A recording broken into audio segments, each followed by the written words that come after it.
Selamat pagi, perkenalkan nama saya Okta Luciana Manalu, NPM 1916008 dari kelas 4B PGSD.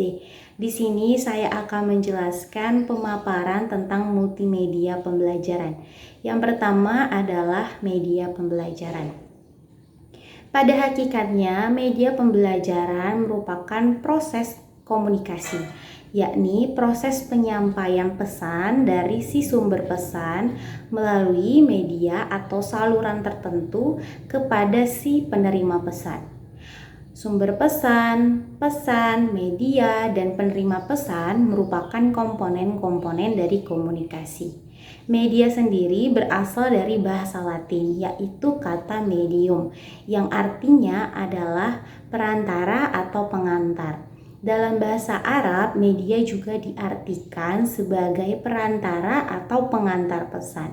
Berdasarkan pengertian lainnya, media juga diartikan sebagai segala sesuatu yang digunakan untuk menyampaikan pesan dari si pengirim ke penerima pesan. Media pembelajaran merupakan pengalaman dari tingkat yang paling konkret ke tingkat yang paling abstrak, di mana pengalaman ini akan memberikan dampak yang sangat besar kepada peserta didik dalam pengalaman belajarnya. Dengan menggunakan media, pembelajaran akan berhasil tingkatan dalam pembelajarannya. Ada pertanyaan yang sering muncul. Apakah media dan alat peraga merupakan hal yang sama? Ada dua pendapat tentang hal ini. Yang pertama, media dan alat peraga merupakan kesatuan yang sama, atau maksudnya adalah mereka memiliki tujuan yang sama, yaitu adalah untuk menyampaikan pesan. Nah, tetapi media dan alat peraga ini merupakan dua hal yang berbeda. Nah, alat peraga adalah alat bantu yang dipakai guru untuk menyampaikan pesan kepada peserta didik. Nah, bila tidak ada alat peraga, maka pembelajaran dapat tetap berlangsung. Nah, media adalah saluran penyampaian pesan yang dipakai guru untuk menyampaikan pesan kepada si peserta didik. Nah, media ini juga dapat digunakan secara mandiri oleh peserta didik, dan media merupakan termasuk ke dalam bagian dari integral pembelajaran.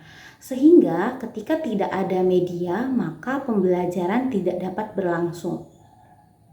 Adapun jenis dan klasifikasi media adalah klasifikasi media berdasarkan pengalaman ada tiga, yaitu pengalaman langsung, pengalaman tiruan, dan pengalaman dari kata-kata. Adapun jenis-jenis media juga ada tiga, yaitu adalah jenis media yang pertama adalah media audio. Media audio ini adalah media yang dapat kita dengar melalui suara. Contohnya adalah radio, tab, dan piringan hitam. Yang kedua adalah media visual. Media visual ini adalah media yang dapat kita lihat, misalnya berupa gambar. Contohnya adalah slide, foto, dan lukisan. Lalu yang ketiga adalah media audio visual. Media audiovisual ini adalah media yang dapat kita dengar dan dapat kita lihat. Bisa berupa gambar dan melalui suara. Contohnya adalah cetak suara dan film suara. Adapun hambatan yang dimiliki ketika komunikasi adalah ada tiga, yaitu hambatan lingkungan, hambatan kultural, dan hambatan psikologis. Selanjutnya adalah manfaat dan fungsi dari media. Yang pertama, media dapat meningkatkan minat siswa dalam pembelajaran. Yang kedua, dengan adanya media, pemahaman siswa dapat lebih mudah memahami pembelajaran. Yang ketiga, dengan menggunakan media dapat mengatasi sikap pasif yang dimiliki oleh peserta didik. Yang keempat, penjelasan akan dapat lebih jelas karena tidak hanya dijelaskan oleh verbalitas atau secara kata-kata. Yang kelima adalah mengatasi keterbatasan indera, ruang, dan waktu. Selanjutnya yang kedua adalah materi tentang konsep dasar multimedia pembelajaran. Multimedia telah berkembang dengan pesat seiring dengan kemajuan teknologi, komunikasi, dan informasi yang berbasis pada komputer. Ada dua definisi pengertian dari multimedia, yaitu adalah sebelum tahun 1980-an atau era konvensional dan sesudah tahun 1980-an atau era revolusi industri. Pengertian multimedia sebelum tahun 1980-an adalah media merupakan ragam media yang menyajikan materi. Lalu yang kedua adalah sesudah tahun 1980-an. Media merupakan penyampaian pesan yang interaktif dan terintegrasi yang mencakup teks, gambar, ataupun video dan animasi. Multimedia pembelajaran yang digunakan di dalam proses pembelajaran berfungsi untuk memotivasi peserta didik dan meningkatkan rasa ingin tahu mereka dalam proses pembelajaran, sehingga pembelajaran dapat mendapatkan hasil yang maksimal. Adapun materi yang disampaikan di dalam multimedia itu tersaji dalam baik kata-kata atau narasi maupun teks tertulis, atau bisa dalam gambar yang diam atau gambar yang bergerak. Ada 7 prinsip yang dimiliki multimedia pembelajaran. Yang pertama adalah prinsip contiguity, yang kedua ada prinsip kesebandingan atau proporsi, yang ketiga adalah prinsip keseimbangan atau balance, yang keempat ada prinsip penekanan atau empasis, yang kelima ada prinsip irama atau ritme, yang keenam ada prinsip keserasian atau harmoni, yang ketujuh ada prinsip kesatuan atau unity. Selanjutnya adalah multimedia merupakan media yang digunakan untuk pembelajaran secara mandiri oleh peserta didik, di mana ketika peserta didik menggunakan media ini, mereka dapat memahami pembelajaran secara leluasa dan dapat mengembangkan pembelajaran mereka secara individu. Ada beberapa aspek yang harus ada di dalam multimedia, yaitu adalah ada umpan balik, ada percabangan, yang ketiga ada penilaian, yang keempat ada monitoring kemajuan, yang kelima ada tampilan, dan yang keenam ada petunjuk.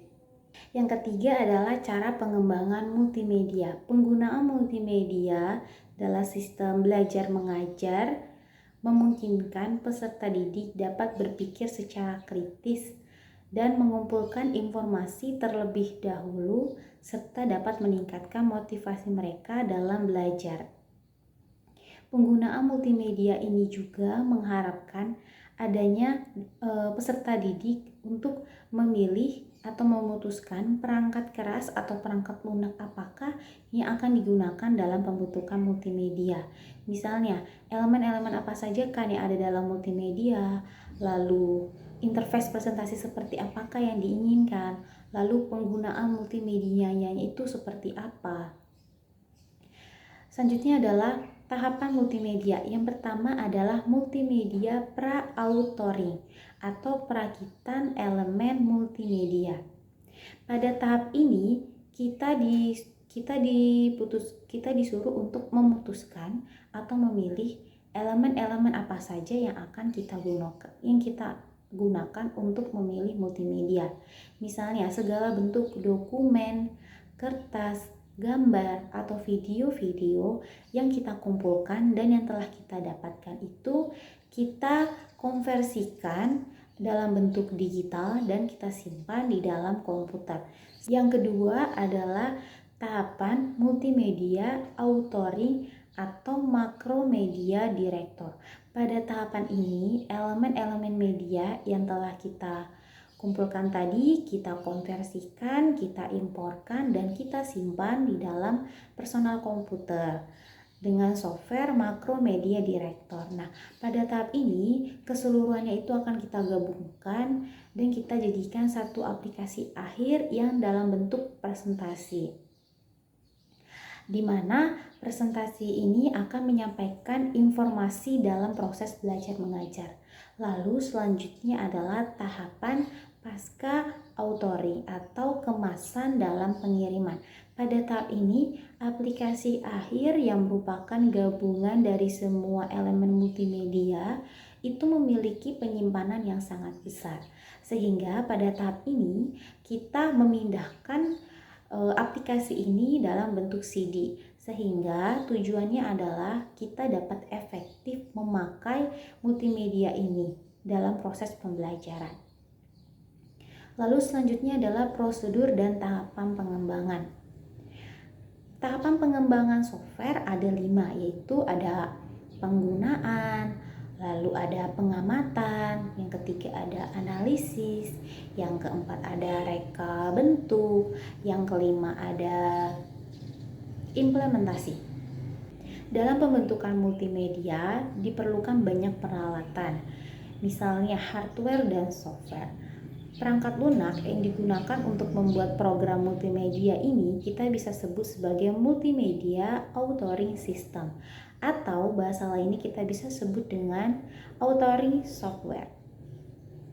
Selanjutnya adalah model pengembangan multimedia pembelajaran interaktif.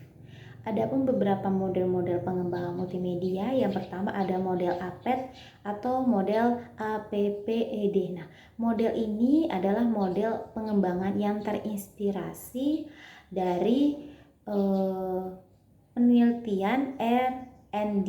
Nah, yang kedua adalah model AD atau model ADDIE. Nah, model pengembangan ini adalah model generik yang dirancang oleh rancangan instruksional untuk pengembangan instruksional sistem desain. Nah, yang ketiga adalah model Alesi-Trolip. Nah, model ini adalah model yang tidak menyiratkan adanya evaluasi dan implementasi. Lalu selanjutnya adalah model Lee. Nah, pada model ini model pengembangan ini memang belum banyak digunakan oleh pengembang, tetapi model ini berdasarkan tahapan pengembangannya, model ini memiliki secara komprehensif sangat baik untuk digunakan. Lalu model yang terakhir adalah model Brock dan Gall. Model pengembangan ini adalah model pengembangan klasik, di mana model ini sering digunakan oleh pengembang multimedia di dalam dunia pendidikan. Sekian penjelasan yang dapat saya jelaskan tentang multimedia pembelajaran. Apabila ada salah kata, saya minta maaf. Saya akhiri. Selamat pagi.